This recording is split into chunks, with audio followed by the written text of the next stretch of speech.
আসসালামু আলাইকুম রহমতুল্লাহ। সুপ্রিয় শিক্ষার্থী, আশা করছি যে যেখানে আছো ভালো আছো এবং সুস্থ আছো। আমি আজকে রাসায়নিক বিক্রিয়া অধ্যায়ের দ্বিতীয় লেকচার তোমাদের সামনে দেওয়ার জন্য উপস্থিত হয়েছি এবং আজকে গত ক্লাসের ন্যায় ভালো করে বোঝানোর চেষ্টা করব। তোমরা জানো যে গত লেকচারে আমরা জারণ সংখ্যা নির্ণয় করা পর্যন্ত কথা বলেছিলাম, তাই না? এটা মোটামুটি বেসিক ধারণা দেওয়ার চেষ্টা করেছি। আগে বেসিক জিনিসগুলো তোমরা শিখে নাও, তারপরে যদি মনে হয় যে আরও শিখতে হবে তখন আমরা আবার সংশ্লিষ্ট অধ্যায়ের উপর অনশর্ট ক্লাস দেবো এবং সেক্ষেত্রে ব্যতিক্রমধর্মী বিষয়গুলো নিয়ে কথা বলবো। ওকে, আগে তোমরা বেসিক বিষয়গুলো আত্মস্থ করার চেষ্টা করবে। আমরা তোমাদের পাশে আছি, অবশ্যই ভালো কিছু পাবে ইনশাল্লাহ। তো চলো কথা না বাড়িয়ে শুরু করি। আমরা আজকে শুরু করব এই অধ্যায়ের সবচেয়ে ইম্পর্টেন্ট একটা টার্ম, সেটা হচ্ছে জারণ বিজরণ। এই জারণ বিজরণ বিষয়টা কি হবে, মানে জারণ বিজরণ বিষয়টা কি হবে, এবং আমরা গত ক্লাসে একটু বলছিলাম যে ইলেকট্রনের স্থানান্তরের উপর ভিত্তি করে এটাকে আমরা দুই ভাগে ভাগ করেছি। একটা রেডক্স হবে, একটা কি বলছিলাম আমরা, নন রেডক্স। রেডক্সের মধ্যে দুইটা অংশ আছে, একটা হচ্ছে রিডাকশন, একটা হচ্ছে অক্সিডেশন। রিডাকশন শব্দের অর্থ ছিল কি বিজারণ, আর অক্সিডেশন শব্দের অর্থ কি ছিল জারণ। তার মানে রিডক্স বিক্রিয়া মানে হচ্ছে জারণ বিজরণ বিক্রিয়া। তো স্পেশালি আমরা যে বিক্রিয়ায় বলছিলাম ইলেকট্রনের স্থানান্তর ঘটে। স্থানান্তর মানে হচ্ছে ইলেকট্রন এক জায়গা থেকে আরেকজন যাবে, একজন দিবে একজন নিবে, এরকম যদি হয় তাহলে সেই বিক্রিয়াকে আমরা বলে থাকি রেডক্স বিক্রিয়া। এখন এখানে যে বিক্রিয়াটা সংঘটিত হয়েছে সেখানে আমরা আলাদা করে একটু বলবো জারণ বিক্রিয়া মানে জারণ অর্ধ বিক্রিয়া, অথবা আমরা বলবো বিজারণ অর্ধ বিক্রিয়া। জারণ অর্ধ বিক্রিয়াটা কি জিনিস হবে আর বিজারণ অর্ধ বিক্রিয়াটা কি জিনিস হবে। যদিও এখানে আমরা অর্ধ বিক্রিয়া শব্দটা লিখি নাই, কিন্তু অ্যাকচুয়ালি একটা বিক্রিয়ায় কখনো তুমি জারণ পাবে না, শুধু বিজারণ পাবে না। যদি কোনো বিক্রিয়া হয় তাহলে জারণ এবং বিজারণ দুটো একসঙ্গেই হবে। তো সেই হিসেবে আমরা যদি শুধু জারণের কথা বলি তাহলে এখন দেখো জারণ বিক্রিয়া কি। যে রাসায়নিক বিক্রিয়ায় কোনো সত্তা মানে কোনো অণু, পরমাণু, মূলক বা আয়ন ইলেকট্রন ত্যাগ করবে তাদেরকে আমরা সেই বিক্রিয়ার নাম বলবো জারণ বিক্রিয়া। যে বিক্রিয়ায় কোনো পরমাণু, মূলক বা আয়ন ইলেকট্রন ত্যাগ করবে সেই বিক্রিয়ার নাম আমরা কি বলবো, জারণ বিক্রিয়া বলবো। তাহলে দেখো এখানে কি হবে, একদম সহজ করে বোঝাই। সোডিয়াম একটা পরমাণু, সে একটা ইলেকট্রন ত্যাগ করেছে, ত্যাগ করে সোডিয়াম প্লাস হয়েছে। অ্যাকচুয়ালি এই ত্যাগ ইলেকট্রনটা আমরা এই পাশে দেখাই না, এখানে বোঝানোর জন্য বললাম। ত্যাগ ইলেকট্রনটা ও পাশে দেখানোই ভালো। এ পাশে যদি মাইনাস থাকে তো দেখো এখানে এই মাইনাসটা এই পাশে গিয়ে কি হবে, প্লাস হবে। তাহলে সোডিয়াম পরমাণু একটা ইলেকট্রন ত্যাগ করেছে, ত্যাগ এই পাশে মাইনাস ছিল, ওই পাশে গিয়ে কি হয়েছে, প্লাস হয়েছে। অবশ্যই এই বিষয়টা তোমরা বুঝতে পেরেছ।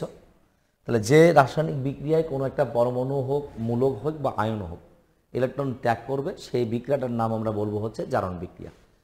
এখানে সোডিয়াম ত্যাগ করেছে, যদি তুমি ম্যাগনেসিয়াম নিতা তাহলে ধরো ম্যাগনেসিয়াম দুটো ত্যাগ করতো, তাহলে ম্যাগনেসিয়াম ত্যাগ করবে দুটা, আর এখানে 2+ হবে, ম্যাগনেসিয়াম 2+ হবে।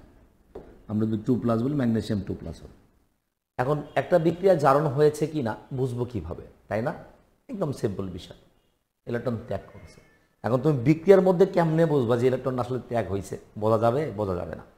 তো সেই জন্য আমরা সবচেয়ে সহজ একটা পন্থা অবলম্বন করব, সেটা জারণ সংখ্যার মান। যে বিক্রিয়ায় দেখবা জারণ সংখ্যার মান, একটা বিক্রিয়ায় যে বিক্রিয়কটা রয়েছে না সেই বিক্রিয়ক থেকে যদি আরেকটা ওই উৎপাদে গিয়ে দেখবা জারণ সংখ্যার মানের পরিবর্তন হয়েছে। যদি জারণ সংখ্যার মান বৃদ্ধি পায় তাহলে বুঝে নিবা সেখানে জারণ বিক্রিয়া সংঘটিত হয়েছে, আর যদি জারণ সংখ্যার মান হ্রাস পায় তাহলে বুঝে নিব আমরা বিজারণ বিক্রিয়া সংঘটিত হয়েছে। একদম সিম্পল বিষয়। আমি আবারও বুঝাবো, উদাহরণ নিয়ে আসবো, কোনো সমস্যা নাই। আর আমরা যেটা পড়াচ্ছি, হ্যাঁ, এটা ইলেকট্রনীয় মতবাদ। জারণ বিজারণে কিন্তু একটা সনাতন মতবাদ রয়েছে, আমরা সেটা পড়াচ্ছি না। আমরা যেটা পড়াচ্ছি সেটা ইলেকট্রনীয় মতবাদ। ইলেকট্রন ত্যাগ এবং গ্রহণের গল্প স্বল্প আসবে এখানে, হ্যাঁ। তো যে বিক্রিয়া ইলেকট্রনের ত্যাগ হচ্ছে তাকে আমরা বলছি জারণ বিক্রিয়া। ইলেকট্রনের ত্যাগ হচ্ছে জারণ বিক্রিয়া। আর মনে রাখবে জারণ বিক্রিয়ায় জারণ সংখ্যার মান বৃদ্ধি পায়। কি হয়? জারণ বিক্রিয়ায় জারণ সংখ্যার মান বৃদ্ধি পায়। যেমন এখানে ছিল দেখো কত, 0, এখানে +1 হয়েছে। এখানে দেখো তো বাবা ম্যাগনেসিয়ামের কত ছিল, 0 হয়েছে, কত, ম্যাগনেসিয়াম +2। তাহলে ম্যাগনেসিয়ামের জারণ সংখ্যার মান কি বৃদ্ধি পায় নাই? বৃদ্ধি পাইছে, মানেই এটা জারণ বিক্রিয়া। এখন মনে রাখবা যে কয়টা ইলেকট্রন ত্যাগ করবে সে কয়টা জারণ সংখ্যার মানের পরিবর্তন হবে। অর্থাৎ এখানে 0 ছিল, দুটো ত্যাগ করেছে, জন্য +2 হয়েছে। যদি একটা ত্যাগ করতো তাহলে অবশ্যই কিন্তু কি হতো, +1 হতো। বোঝা গেছে? এখন আসি বিজারণ বিক্রিয়া। ঠিক তার অপোজিট, বিপরীত হবে। কীরকম? যে রাসায়নিক বিক্রিয়ায় কোনো পরমাণু, মূলক বা আয়ন ইলেকট্রন কি করে? গ্রহণ করে। আমি আবারও রিপিট করছি, শোনো। যে রাসায়নিক বিক্রিয়ায় কোনো পরমাণু মূলক বা আয়ন ইলেকট্রন গ্রহণ করে সেই বিক্রিয়ার নাম আমরা বলবো হচ্ছে বিজারণ বিক্রিয়া। আর বিজারণ বিক্রিয়ায় জারণ সংখ্যার মান হ্রাস পায়। আবার মানে বলে বসো না যে বিজারণ সংখ্যার মান বৃদ্ধি পায়। আসলে বিজারণ সংখ্যা বলতে কিন্তু কোনো সংখ্যা কিন্তু নাই। তাহলে জারণ বিক্রিয়ায় জারণ সংখ্যার মান বৃদ্ধি পায়, আর বিজারণ বিক্রিয়ায় বিজারণ সংখ্যার মান কি হয়? বিজারণ সংখ্যার কোনো মান হবে না, জারণ সংখ্যার মান হ্রাস পায়। কেমন হবে? যেমন দেখো, ক্লোরিন এই পরমাণু একটা ইলেকট্রন গ্রহণ করেছে, করে ক্লোরাইড মাইনাস হয়েছে, ঠিক আছে তো? তাহলে দেখো তো বাবা, একটা গ্রহণ করেছে জন্য একটা মাইনাস হয়েছে, তাহলে জারণ সংখ্যার মান এখানে কত ছিল? 0 হয়েছে কত? -1। হ্রাস পেয়েছে কয়টা? একটা, তার মানে একটা ইলেকট্রন গ্রহণ করেছে। সো জারণ সংখ্যার মান হ্রাস পেয়েছে মানে হচ্ছে একটা জারণ বিক্রিয়া হয়েছে, বিজারণ বিক্রিয়া হয়েছে। অক্সিজেন পরমাণু ধরো 2টো ইলেকট্রন গ্রহণ করেছে, গ্রহণ করে অক্সিজেন 2- হয়েছে। তো অক্সিজেন যে 2টো ইলেকট্রন গ্রহণ করলো, 2- হয়েছে, এটা একটা বিজারণ বিক্রিয়া হয়েছে। এখানে কিছু নয় মানে কত ছিল বলো দেখি বাবা? কিছু নয় মানে 0 ছিল। নিরপেক্ষ অবস্থায় সকল মৌলের যৌগের অণুর জারণ সংখ্যার মান 0, সেটা আমরা গত ক্লাসে তোমাদেরকে বলেছি। তাই এগুলো হচ্ছে নিরপেক্ষ অবস্থায় রয়েছে, জারণ সংখ্যার মান 0। এই যে পাশে গ্রহণ করার কারণে জারণ সংখ্যার মানের পরিবর্তন হয়েছে। তাহলে ফাইনালি যদি আমি উপসংহার বলি, যে বিক্রিয়ায় কোনো পরমাণু মূলক বা আয়ন ইলেকট্রন ত্যাগ করে তাকে জারণ বিক্রিয়া বলে, আর যে বিক্রিয়ায় কোনো পরমাণু মূলক বা আয়ন ইলেকট্রন গ্রহণ করে তাকে আমরা কি বলবো? বিজারণ বিক্রিয়া বলবো। অর্থাৎ জারণ বিক্রিয়ায় জারণ সংখ্যার মান বৃদ্ধি পায়, আর বিজারণ বিক্রিয়ায় জারণ সংখ্যার মান কিন্তু হ্রাস পায়। হ্রাস আর বৃদ্ধি তো বুঝি, জারণ সংখ্যা তো গত ক্লাসে বুঝেছি, তাই না? যদি তুমি জারণ সংখ্যা না বোঝো তাহলে জারণ বিজারণ তুমি পারবে না। এবং এই মতবাদটা যেটা শিখাইতেছি এটা হচ্ছে ইলেকট্রনীয় মতবাদ, ঠিক আছে? এখন দেখো, যে পদার্থের জারণ বিক্রিয়া হয় তাকে আমরা বলি থাকি বিজারক পদার্থ। তাহলে বিজারক কিন্তু একটা পদার্থের নাম, আর জারণ বিক্রিয়া এটা কিন্তু একটা প্রক্রিয়া, একটা প্রসেস, একটা পদ্ধতির নাম। আর জারক আর বিজারক শব্দ তুমি পেয়ে যাবে যখন বিজারণ হচ্ছে, তখন আমরা সেটাকে আমরা বলি জারক। তাহলে জারক হচ্ছে একটা পদার্থের নাম, বিজারক একটা পদার্থের নাম। কিন্তু জারণ এবং বিজারণ এই দুটা কিন্তু দুটা প্রক্রিয়ার নাম, মনে থাকার জন্য। তাহলে তোমাকে চিন্তা করতে হবে, যদি কখনো বলে বিজারক কাকে বলে বা জারক কাকে বলে, আমরা বলতে পারি এরকম করে, বিজারক মানে জারক যদি বলে, বিজারক বলে, তাহলে বিজারক মানে কি? ইলেকট্রন কি করে? ত্যাগ করে। তাহলে যে সকল পদার্থ বিক্রিয়াকালে ইলেকট্রন কি করছে? ত্যাগ করে, তাদেরকে আমরা বলবো বিজারক। আর জারক কি হবে? যে সকল পদার্থ বিক্রিয়াকালে ইলেকট্রন কি করে? গ্রহণ করে, তাদেরকে আমরা বলবো জারক। তার মানে জারণ বিক্রিয়া হচ্ছে মানেই হচ্ছে পদার্থকে আমরা বলি বিজারক, আর বিজারণ বিক্রিয়া হচ্ছে মানেই হচ্ছে পদার্থকে আমরা বলবো হচ্ছে জারক। তাহলে জারণ বিজারণ, জারক বিজারক এই দুটো জিনিস যেন বাবা কোনোভাবেই আমাদের সমস্যা না হয়, ঠিক আছে? জারণ বিজারণ দুটো পদ্ধতি, ঠিক আছে? জারণ যখন হচ্ছে পদার্থের নাম কি? বিজারক। আর বিজারণ যখন হচ্ছে তখন পদার্থের নাম কি? জারক। ক্লিয়ার? আচ্ছা, আরেকটা কথা বলি, জারণ বিক্রিয়া হয়েছে মানে হচ্ছে আমরা বলতে পারি পদার্থটা কি হয়েছে? বিজারক মানে কি হয়? বিজারক মানে জারিত হয়, আর বিজারক মানে হচ্ছে জারিত হয়, আর জারক মানে হচ্ছে বিজারিত হয়, বিজারিত হয়। তার মানে দেখো, ওই সোডিয়াম আর ম্যাগনেসিয়াম, তাহলে এই দুটা জারণ বিক্রিয়া হয়েছে। তাহলে সোডিয়াম আর ম্যাগনেসিয়ামকে আমি কি পদার্থ বলবো? সোডিয়াম আর ম্যাগনেসিয়ামকে আমি হচ্ছে বিজারক পদার্থ বলবো। এখন যদি বলা হয় সোডিয়াম কি হয়েছে, অবস্থা কি? ইলেকট্রন ত্যাগ করে যে অবস্থা হয়েছে সে অবস্থা কি? সোডিয়াম তাহলে যেহেতু ত্যাগ করেছে সেহেতু সে জারিত হয়েছে, জারণ হয়েছে মানে জারিত হয়েছে।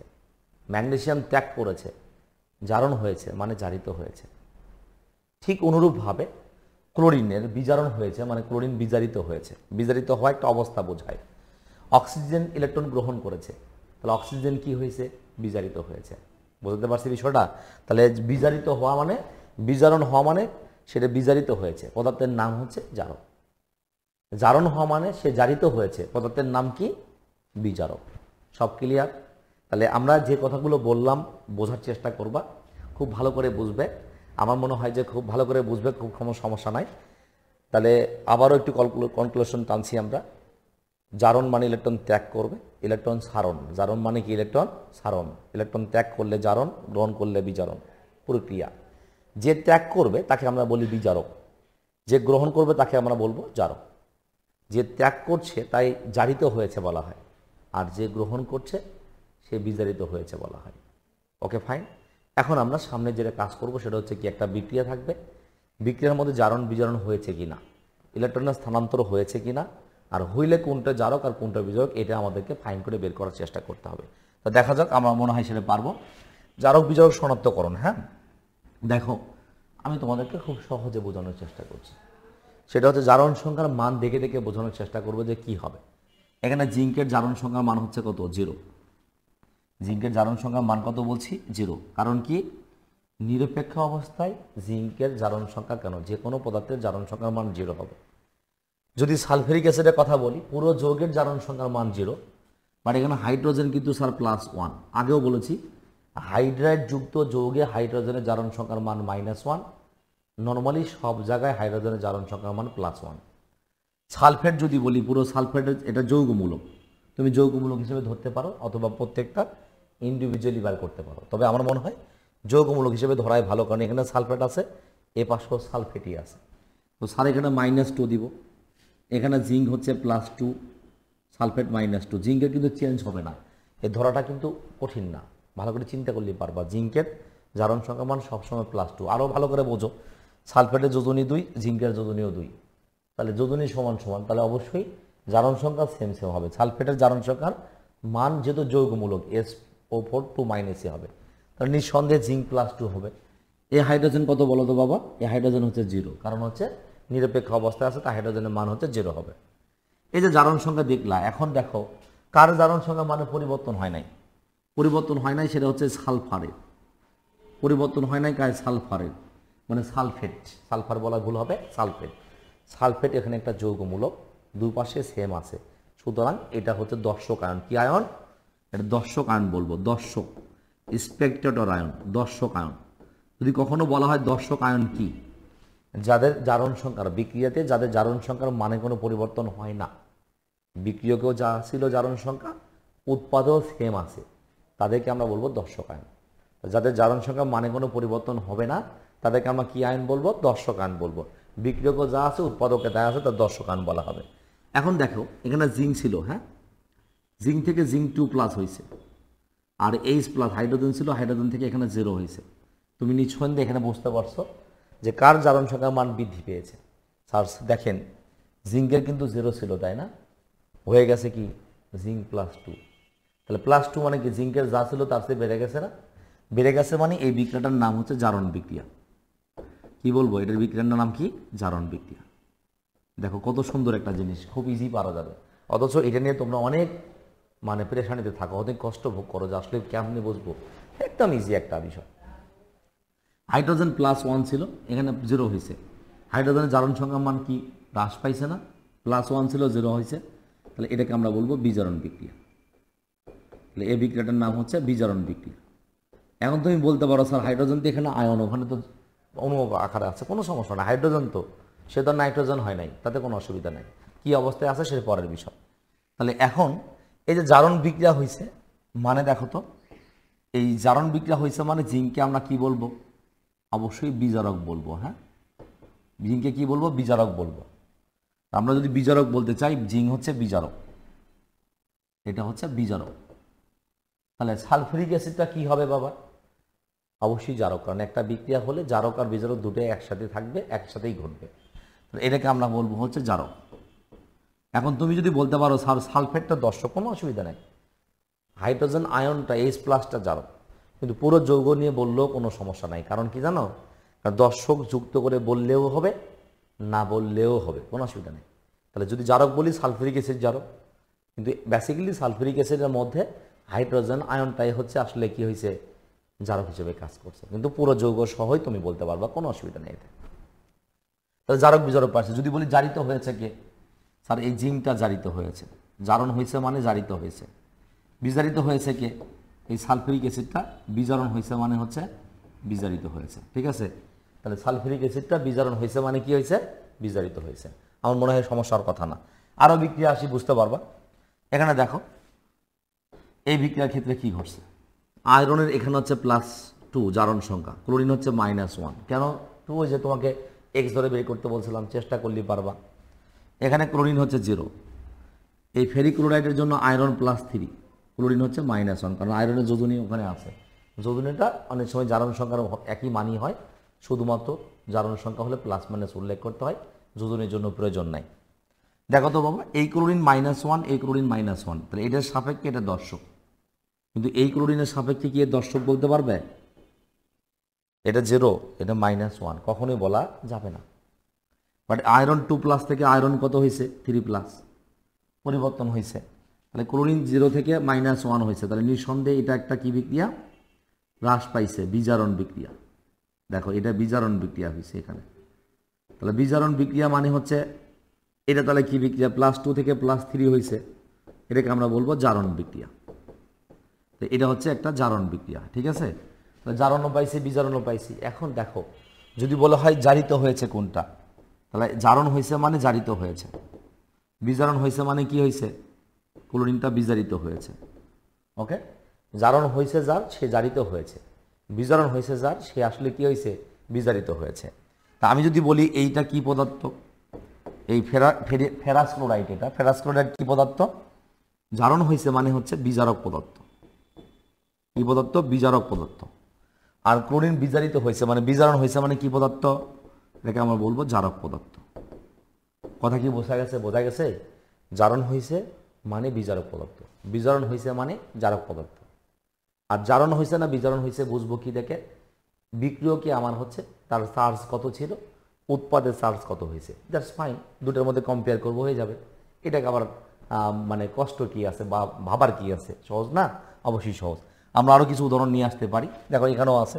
তো তোমাদের জন্য এটা আমরা HW রাখবো। এই মার্কিউরাস ক্লোরাইড যোগ ক্লোরিন, এখানে মার্কিউরাস ক্লোরাইড ডাইমার তৈরি করেছে। সালফার ডাইঅক্সাইড H2S, পানি যোগ সালফার, এই দুটো বিক্রিয়া তোমরা করার চেষ্টা করবে। হ্যাঁ, এটা তোমাদের হোমওয়ার্কটা রাখছি। যদি না পারো কমেন্টে জানাই দিও যে স্যার এটা করতে হবে, আমি প্রয়োজনে তোমাকে ওখানেই বুঝাই দিব, অথবা আবার এইগুলোর ওপর আবার একটা ভিডিও নিয়ে আমরা সামনে আবার ক্লাস দিব, যাতে তুমি ভালো করে বুঝতে পারো, ঠিক আছে? তাছাড়াও আমাদের আগেই একটা ভিডিও দেওয়া আছে, যার ডিসক্রিপশনে আমি লিঙ্কটা দিয়ে দিবনি। জারক ও বিজারক চিহ্নিত করার সহজ কিছু উপায় আছে, জারণ বিজারণ আরও সহজে কিভাবে বোঝা যাবে সেই সম্পর্কিত ভিডিও আমরা একটা আপলোড করেছি, সেটার লিঙ্কটার সাথে লিঙ্কেজ করে দেবো। যদিও ওইটা 9, 10, 11, 12 সবার জন্য প্রযোজ্য, আর এটা শুধুমাত্র আমরা 9, 10-এর জন্য চিন্তা করেছি, ছোট্ট পরিসরে আলোচনা করবার। তবে অবশ্যই আমার ইউটিউব চ্যানেলে জারক এবং বিজারক চিহ্নিত করা, তারপরে জারক বিজারক উভয় রূপে কাজ করে এরকম কিছু যৌগের কথা বলা আছে। খুব সহসায় আমরা জারক বিজারকটা কীভাবে আইডেন্টিফাই করতে পারবো সেই সম্পর্কিত টিপস দিয়ে একটা ভিডিও দেওয়া আছে। আমি এই ভিডিওর ডিসক্রিপশন বক্সে ওই ভিডিওর লিঙ্কটা দিয়ে দিব। যদি তোমার মনে হয় যে আমি যথেষ্ট শিখতে পারি নাই, এই ভিডিওর মাধ্যমে আরও শিখতে চাই, তো বেসিক এখান থেকে ক্লিয়ার হবে তোমার।